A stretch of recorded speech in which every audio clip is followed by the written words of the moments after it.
Now, before I start anything, if you're coming from the Les Miles video and you're now viewing this, welcome back. But if you're just viewing this because you're seeing this on a playlist, thank you for checking it out.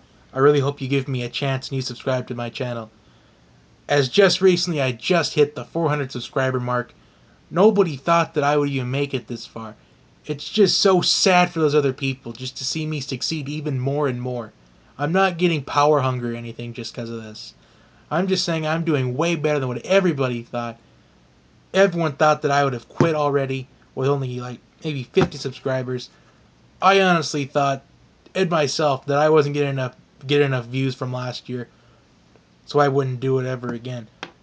But let me just say, not only have I gotten more views so far than last year, but I think I have nearly got as many views just from the first 4 weeks of the college football season than I probably did throughout the majority of videos combined. Like for example, let's take a look at my records. And no, I'm not going to be power hungry or anything. I'm not going to brag about it. I'm just going to say what I've accomplished. I'm just trying to express it in that manner. By the way, while I get this set, let me just quickly recap Week 4. I didn't see a lot of college football yesterday. Just in case you're seeing this on a Monday or whenever, this is actually Sunday afternoon. It just hit 6 p.m. Central Time.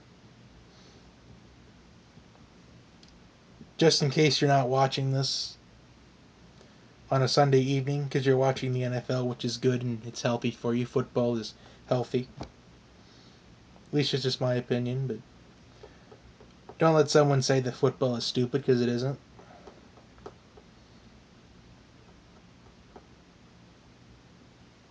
By the way, did you guys know that I have over 170 videos, it feels like? Let's just take a look at Week 1 last year. Week 1 predictions, 265 views. Week 1 this year, over 950. Week 2 last year, 151. Week 2 this year, about maybe 350. Week 3 last year, 128 views. Week 3 this year, about 700 and something.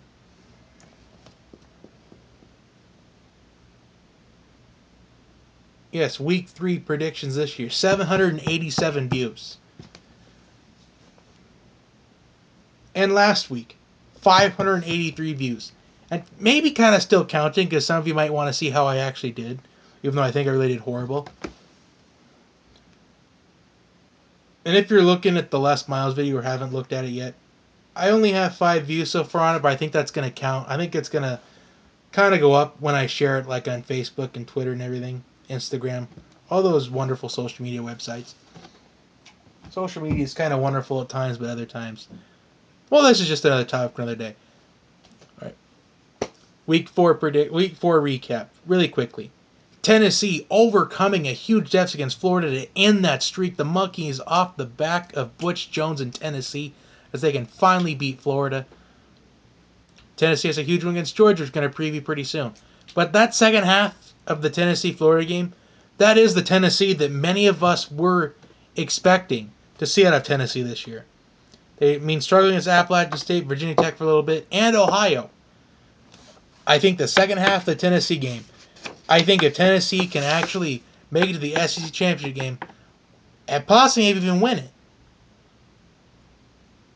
that second half, it's going to be looked back on the turning point of the Tennessee season. Just mark it down. Wisconsin blowing out Michigan State 30-6 with a backup quarterback, Alex Hornby. But they have a big one in the big house this week. Stanford just getting past UCLA. A last-minute touchdown. UCLA seemed to have Christian McCaffrey contained, but Christian McCaffrey still had about 124 rushing yards. LSU and Auburn, a heartbreaker for LSU. They lost by about just a half a second on the last snap. just a half second too late. Ole Miss just basically dominated Georgia. As I said, they were going to come out angry in that game after that heartbreaking loss against Alabama, where they were up 24-3 at one point. Can Georgia recover against Tennessee this week? That matchup and plenty of other matchups this week.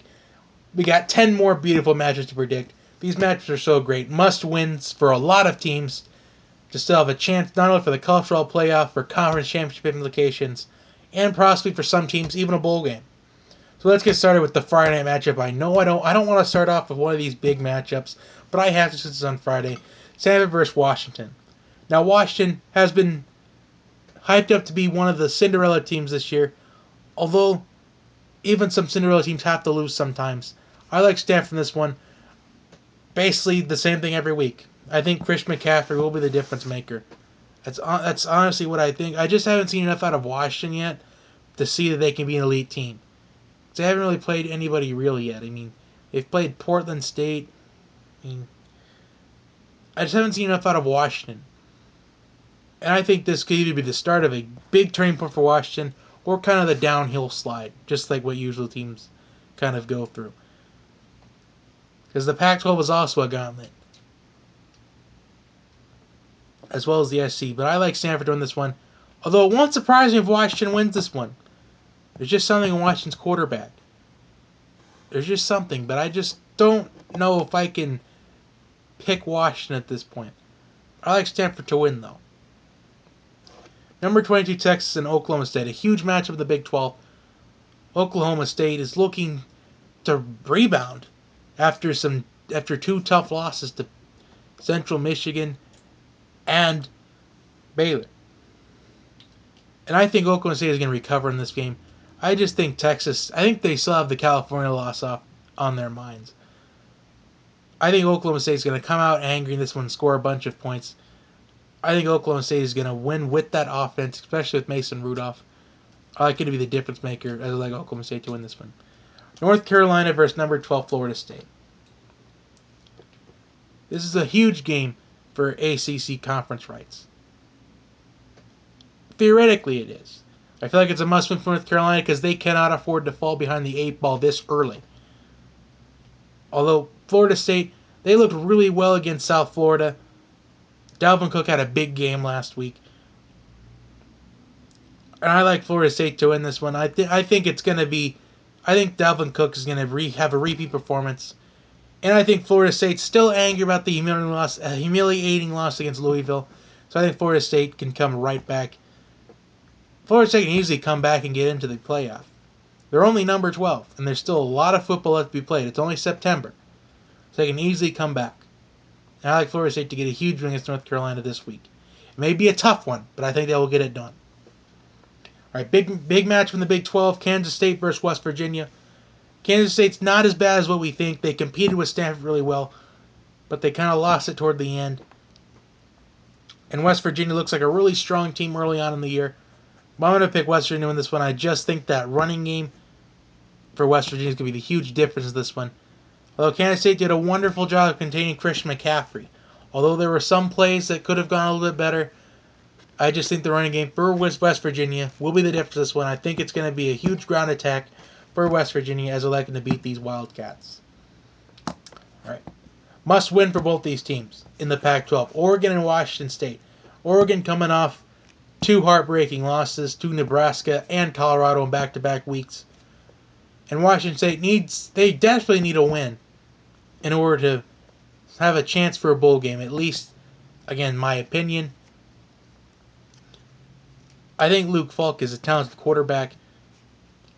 But I just think Oregon is going to come out in this game and play angry. I like Oregon to start fast and never look back. I think Oregon is going to head back in the right direction. I like them to win a very offensive type of game. I'm going to say probably in the high 40s.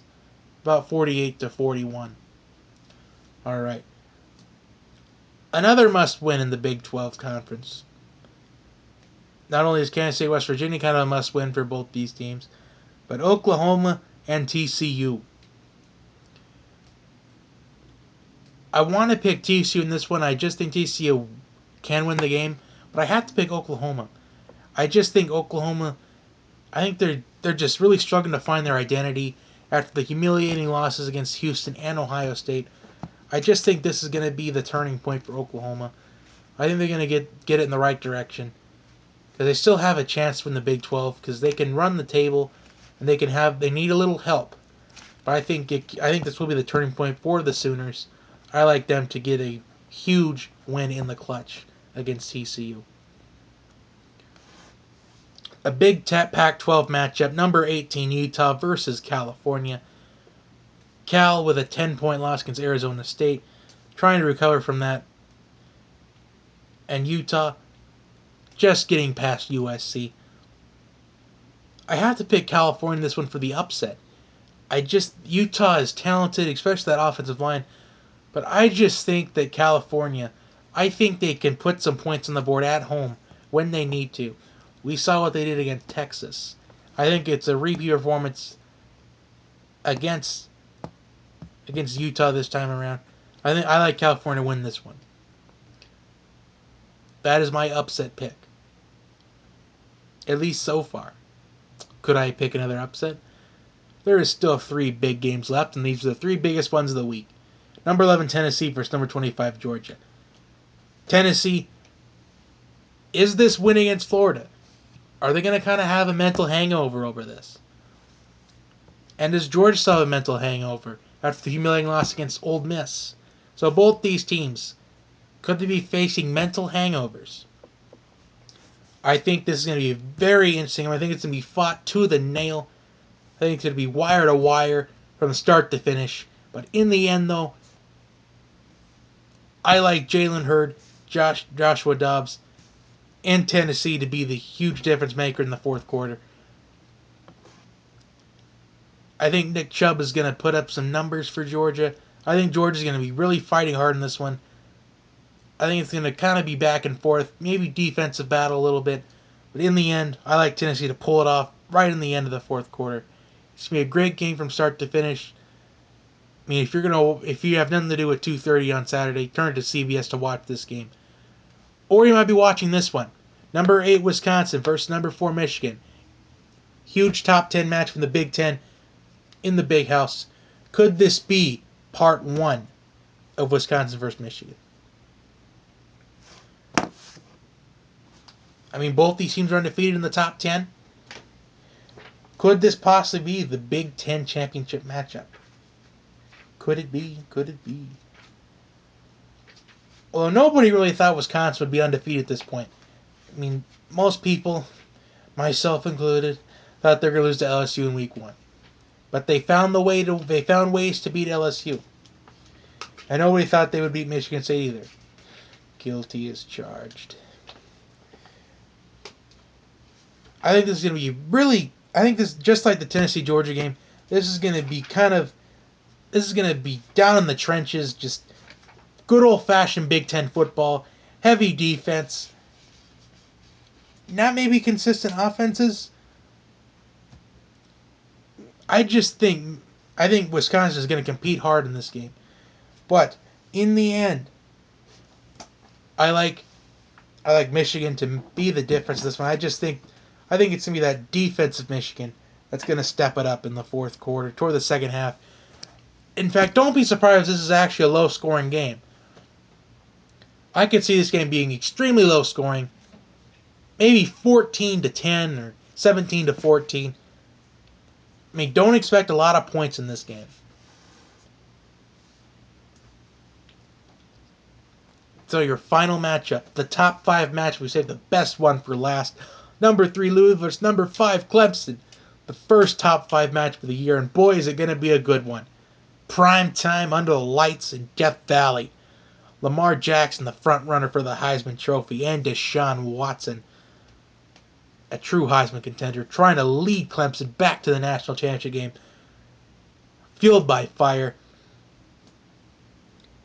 I think this is going to be just extremely offensive. No defense in this one, really. In fact, I like this to be extremely high scoring. Let's go with 55-52 in overtime. with a Clemson victory. Dabo does the whip, nay. I think Dabo's going to throw in a dab. Anyway, I like Clemson to win this one. What a week we are in for this week in college football. Lots of great matchups. Lots of teams that must win for playoff implications, conference championship game implications, and just trying to make it to a bowl game. Anyway, like and subscribe to the channel. I appreciate 400 subscribers so far. I hope we can keep growing. Hopefully I can get to 500 soon. It would just mean so much to get to 500. I mean, my first full year under my belt, I only have about a total of about maybe 13 months under my belt. Just over that. Just over 13 months. It would just mean a lot. Anyway, follow my sports account at JB Talk Sports. That's all I have for you today. Have a great day, everybody. Also, share this video with your friends. This will be a great weekend of college football. Try not to miss it. Signing off.